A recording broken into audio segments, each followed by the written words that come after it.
여기 오늘 그 히브리서 4장 14절로 16절에 보니까 예수님을 뭐라고 얘기하냐면은 우리에게 예수님이 계시는데 그 예수님은 어떤 분이냐? 큰 대제사장이다 이렇게 말해요. 아멘. 여러분, 제사장이 뭐 하는 사람이에요? 하나님과 사람 사이의 중보자. 우리가 하나님 앞에 직접 나가기에 부족하니까 그 중간 역할에 있어서 하나님 앞에 잘 나갈 수 있도록 도와주는 사람, 이게 제사장이거든요. 여러분, 이스라엘 나라의 당시에 뭐 농사 짓고 뭐 양치고 이러는 사람들이 뭐 하나님 앞에 번제를 드리러 나가면은 뭐 제사를 어떻게 드려야 될지 죄를 져가지고 회개하며 속죄제나 속건제를 드릴 때는 어떻게 드려야 되는지 잘 모르잖아요. 뭐 교회에 처음 나온 사람들, 새신자들이 교회 예배 순서가 어떻게 되고 교회 생활이 어떤지 잘 모르잖아요. 그런 것처럼 이 백성들이 하나님 앞에 좀 죄를 짓거나 아니면 헌신하거나 아니면 감사하거나 뭐 여러 가지 일이 있어서 하나님 앞에 나가서 표현하고 싶은데 뭐 어떻게 될지 모르잖아요. 그랬을 때 그 사람들을 하나님 앞으로 그들의 상황을 잘 알아가지고 그들의 마음을 잘 헤아려서 그들이 하나님 앞에 잘 갈 수 있도록 도와주는 역할을 한 사람, 제사장이란 말입니다. 그런데 예수님이 우리에게 큰 대제사장으로 계신다는 이야기예요.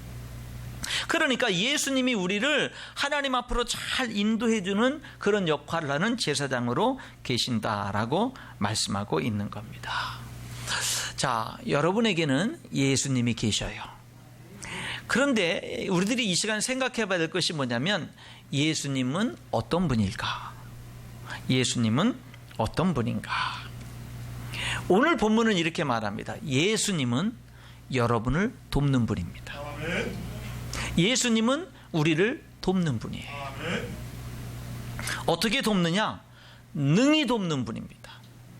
충분히 도우시는 분입니다. 무엇이든 다 도울 수 있는 분입니다. 오늘 성경은 이렇게 말해요. 예수님을 향해서 승천하신 분이다. 승천하신 분이라는 말 속에는 죽으셨다, 그리고 죽음을 이기고 부활하셨다라는 말이 포함되어져 있습니다.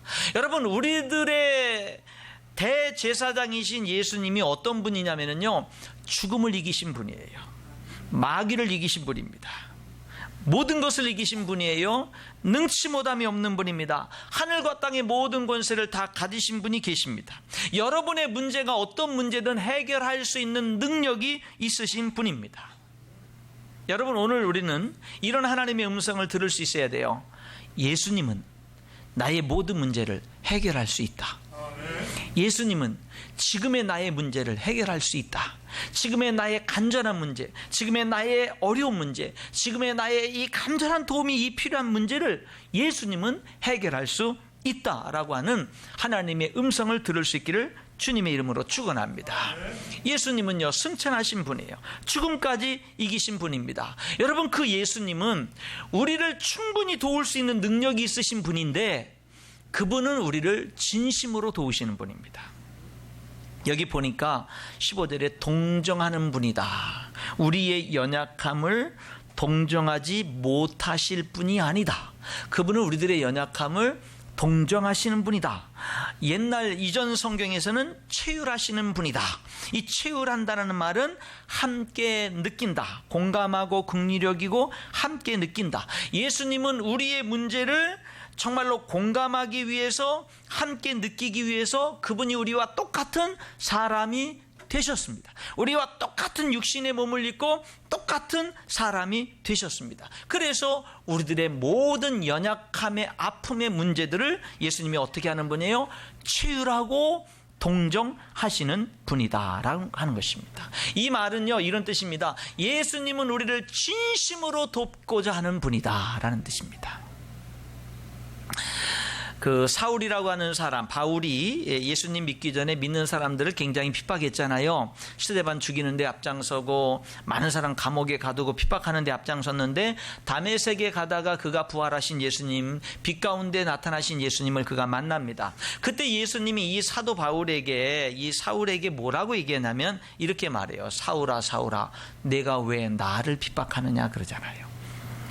여기 사울은요, 예수님을 본 적도 없어요. 예수님 핍박한 적 없는데 예수님 믿는 사람들을 핍박했는데 이 예수님은 나타나셔서 내가 왜 나를 핍박하느냐? 그렇게 질문하신 것입니다. 무슨 말입니까?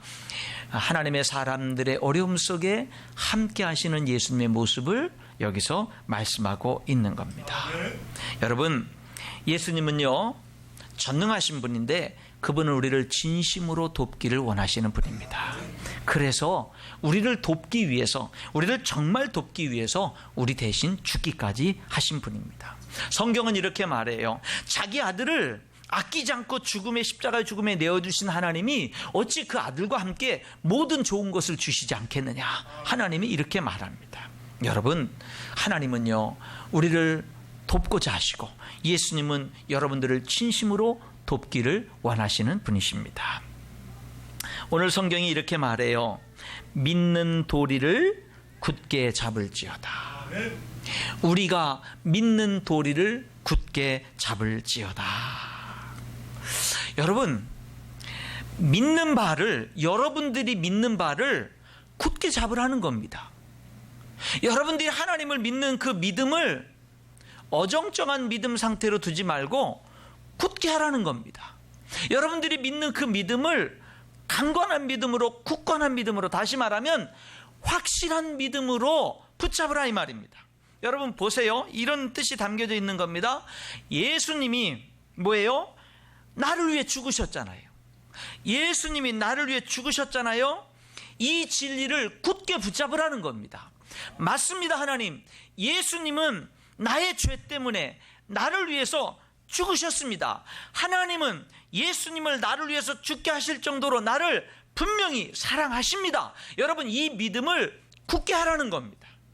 어정쩡하게 갖지 말라는 거예요. 하나님 맞습니다. 예수님이 나를 위해서 죽으셨습니다. 여러분들이 살다 보면 실패할 때 있죠. 그 실패 속에서도 하나님, 예수님은 나를 위해서 죽으셨습니다. 여러분들이 어렵지요. 여러분들이 아무리 기도해도 하나님이 안 듣는 것 같죠. 그 속에서도 믿음을 굳게 하라는 겁니다. 하나님, 예수님이 나를 위해서 죽으셨습니다. 내가 이 믿음이 흔들리지 않습니다. 여러분, 이 믿음을 굳게 하라고 오늘 성경은 우리에게 토전하고 있습니다.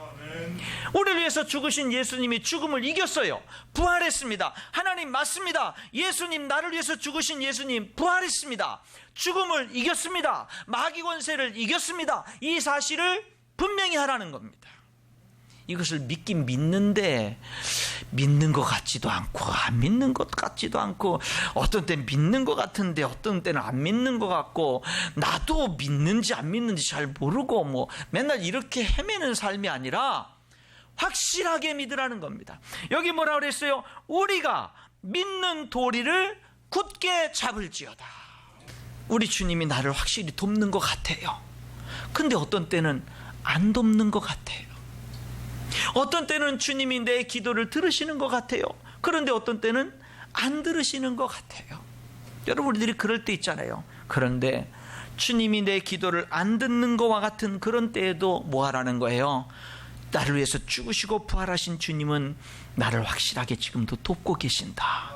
이 믿음을 굳건하게 붙잡으라고 말씀하고 있는 겁니다. 예수님은 여러분들을 지금까지 도와오셨습니다. 지금도 여러분들을 돕고 계십니다. 앞으로도 도우실 것입니다. 끝까지 도우실 것입니다.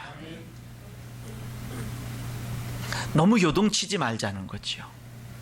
환경이 그런 것 같으면 그렇고 아닌 것 같으면 아니고, 너무 우리들의 삶이 환경 따라 흔들리는 삶이 아니라 말씀 붙잡고 살자라는 거예요. 하나님 믿고 예수님 믿고 살자라는 거예요. 예수님은요, 우리를 진심으로 돕는 분일 뿐만 아니라 실질적으로 돕는 분입니다. 여기 뭐라 그랬어요? 우리의 연약함을 동정한다. 연약함을 동정한다라는 말은요, 우리가 정말 도움이 필요할 때, 실질적으로 도움이 필요할 때 도와주시는 분이라는 뜻입니다.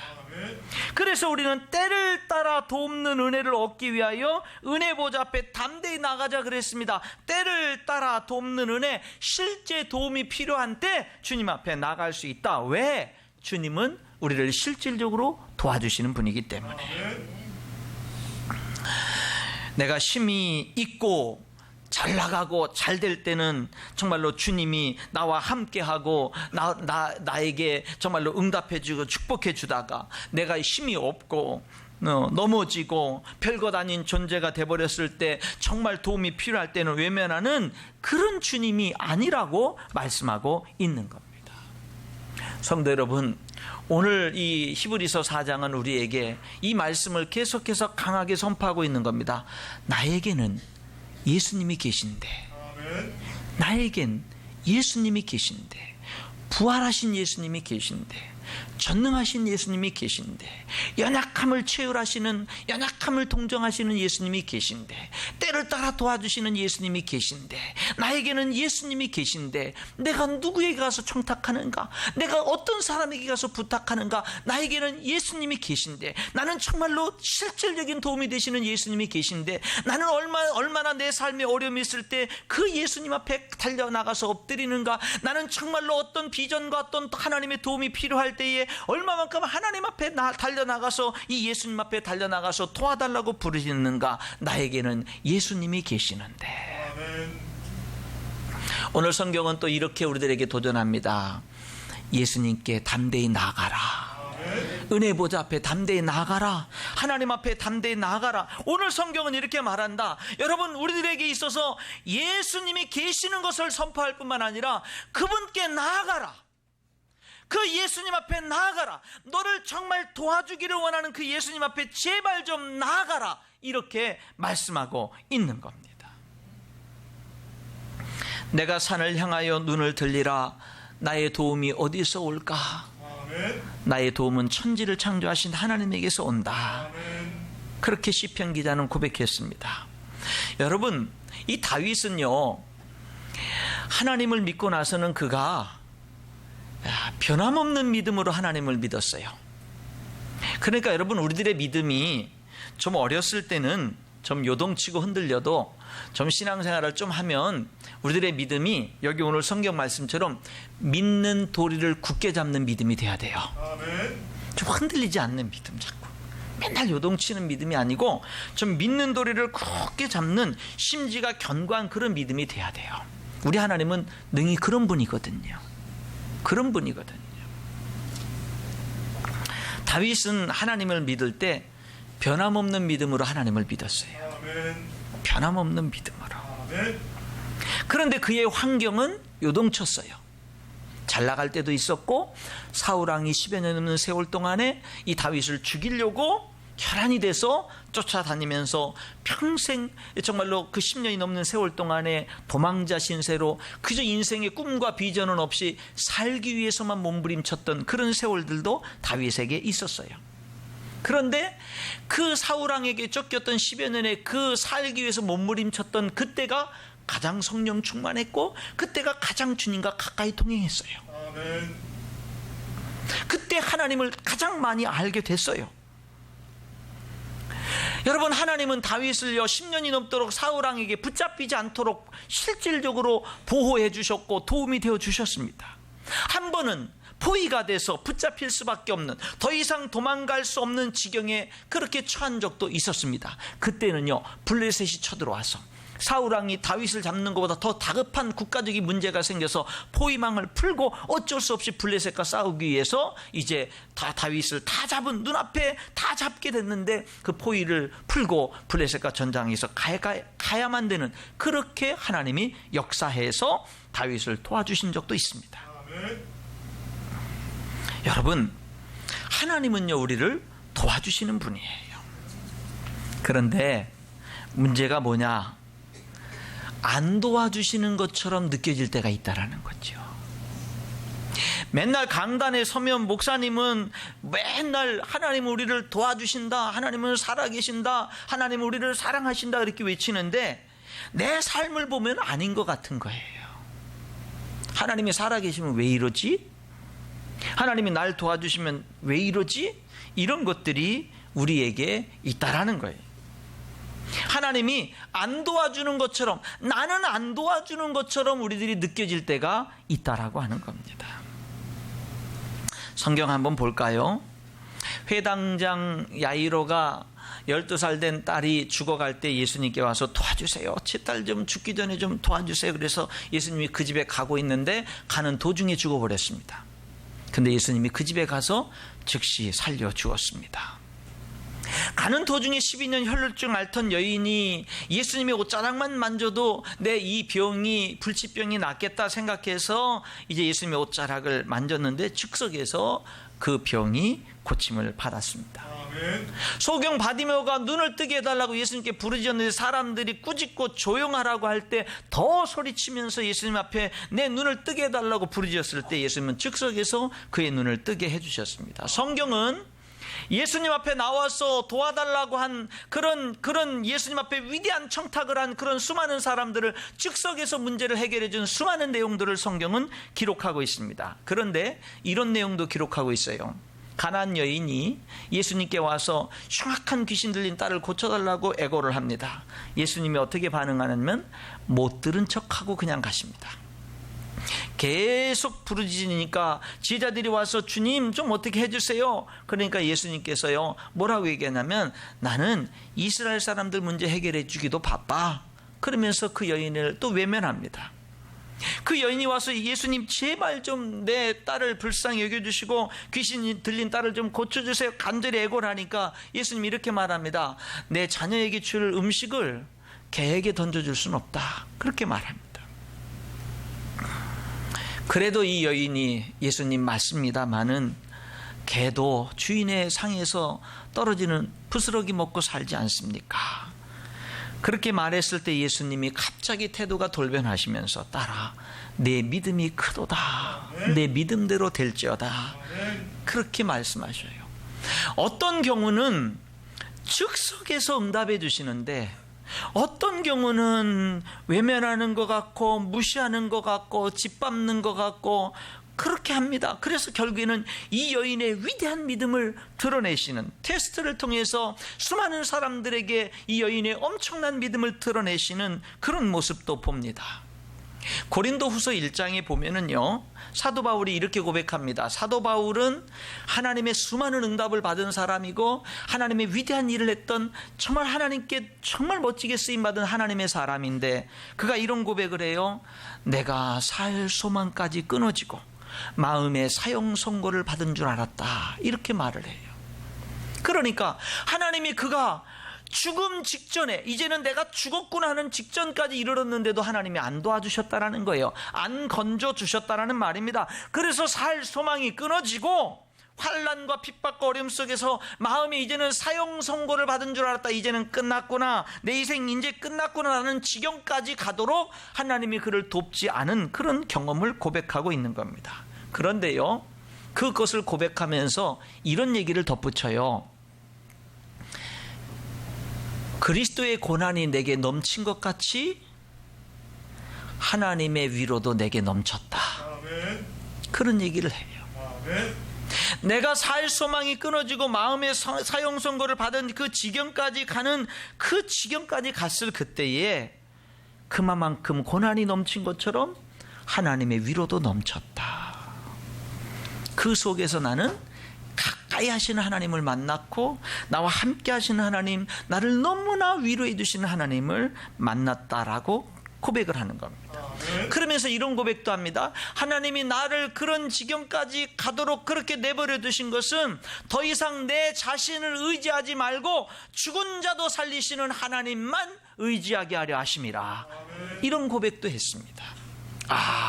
하나님이 나를 그렇게까지 인도하신 것이 내가 더 이상 내 인생, 잘난 내 인생 의지하는 게 아니라 하나님 의지하면서 살아야 되는구나 라는 귀한 진리를 내게 가르쳐주기 위해서라고 고백했습니다. 그리고 이런 고백도 했어요. 내가 그 속에서 하나님께 위로를 받은 그 경험을 통해서 다른 고난과 어려움을 당하는 사람들을 나로 하여금 위로하게 하시는 하나님이다. 이런 고백도 했어요. 그러니까 여러분, 바울의 고백을 들어보면은요, 고난 속에 엄청난 축복이 하나님의 뜻이 담겨져 있는 거예요. 여러분 가운데는 어려움이 계속되는 분이 있을 수 있습니다.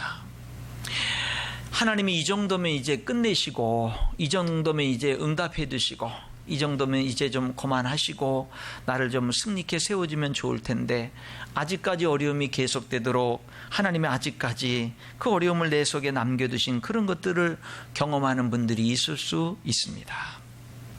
우리가 다 이해는 못하지만 이건 할 수 있어요. 믿는 도리를 굳게 잡을 수 있습니다. 믿는 도리를 굳게 잡을 수가 있어요. 잡아야 돼요. 여러분, 설교 시작할 때 그런 말씀 드렸잖아요. 우리가 경험하는 원치 않는 그 어려움은 내가 하나님의 사람으로 준비되어지는 시간일 수 있다고. 하나님의 사람, 정말 하나님과 동행하는, 정말 하나님께 쓰임받는 사람으로 훈련되어지는 시간일 수 있다고. 우리는 너무나 많은 경우 하나님의 응답을 환경의 변화와 다른 사람들의 변화에 초점을 두지만 하나님은 우리에게 어떤 위대한 일을 맡겼을 때 그 일을 감당할 만한 우리가 능력 있는 사람이 되기를 원하기에 하나님은 환경에 어떤 응답도 주시지만 우리를 훈련시키고 우리를 단련하고 우리를 변화시키는 그런 작업도 하신다는 사실을 우리가 기억할 필요가 있다라고 하는 거죠. 여러분, 어려움이 계속될 수 있지만 내가 하나님의 뜻대로 살고 하나님께 기도하고 몸부림치고 하나님의 영광을 위해서 몸부림치고 있는, 그럼에도 불구하고 내가 여전히 내 삶 속에 어려움이 계속될 수 있지만 그 어려움은 진정한 하나님의 일을 위한 준비되어지는 과정일 수가 있다라고 하는 것. 모세는 광야 40년에 그 앞을 볼 수 없는 그런 인생, 낭비와 같았던, 그렇게 생각되었던 그 40년의 인생이 진정으로 하나님의 사람으로 하나님과 동행하고 쓰임받는 능력의 사람으로 준비되어지는 시간이 되었던 것을 우리는 기억하게 되는 겁니다. 아멘. 여러분, 우리에게 예수님이 계시죠.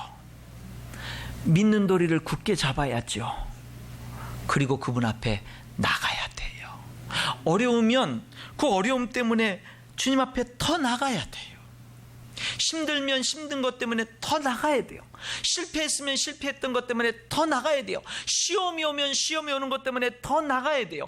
거기에 응답이 있고 거기에 소망이 있고 거기에 능력이 있고 거기에 하나님의 뜻이 성취되어지는 길이 있는 줄 믿습니다. 하나님 앞에 나가자 이 말이에요. 오늘 여기 본문에 보면 하나님 앞에 나가는 걸 이렇게 표현하잖아요. 은혜의 보좌 앞에 담대히 나가자.